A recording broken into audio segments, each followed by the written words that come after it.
মায়াপুরে আজকে আমাদের দ্বিতীয় দিন। আমি আগের ব্লগেই তোমাদেরকে জানিয়েছিলাম। আর আমরা চলে এসেছি নবদ্বীপে সকাল সকাল উঠে। আর এখানে টোটো বুক করতে হয়।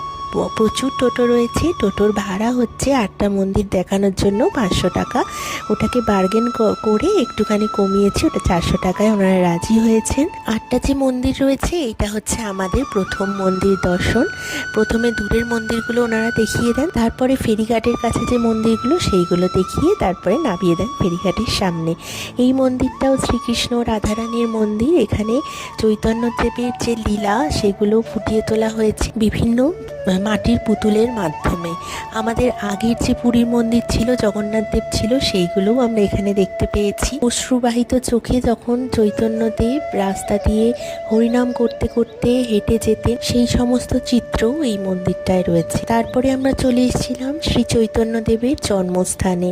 এখানে এসেও আমরা অনেক ধরনের জিনিস দেখতে পেয়েছি, কিন্তু আমি সব কিছু ভিডিও করিনি।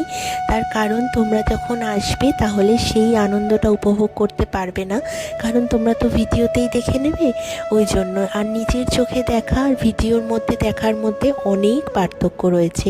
এই জায়গাগুলোকে আমরা যদি বাঁচিয়ে রাখতে চাই, তাহলে ভিডিওর অনুমতি দেওয়া সত্ত্বেও আমরা যেন অল্প অল্প করে কিছু কিছু ভিডিও করি, যে নালে এই জায়গাগুলোর মাহাত্ম্য একদমই নষ্ট হয়ে যাবে।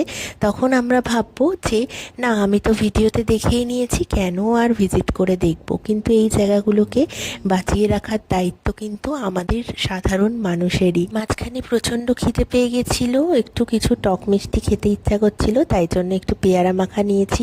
এখানের পেয়ারা মাখাটাও কিন্তু আমাদের ওইখানের মতো নয়, একটু আলাদা। এখন যে জিনিসটা তোমাদের দেখাতে চলেছি সেটা দেখলে তোমাদের ভীষণ ভালো লাগবে। এই যে 7 ফুটেরও বেশি আমাদের শ্রীধামের শ্রী চৈতন্যদেব, এখানে এটা তৈরি করা হয়েছে। এখানেও রাসলীলাই আমরা দেখতে পেয়েছি এসে, ভীষণ ভালো লেগেছে। এত ভীষণ সবুজের আনাগোনা না জায়গাটা। এখানে অনেক রকমের ফটোও তোমরা তুলতে পারবে এসে। আমরাও তুলেছি ফটো, তোমাদের সাথে অবশ্যই আমার প্রোফাইলে শেয়ার করে নেব।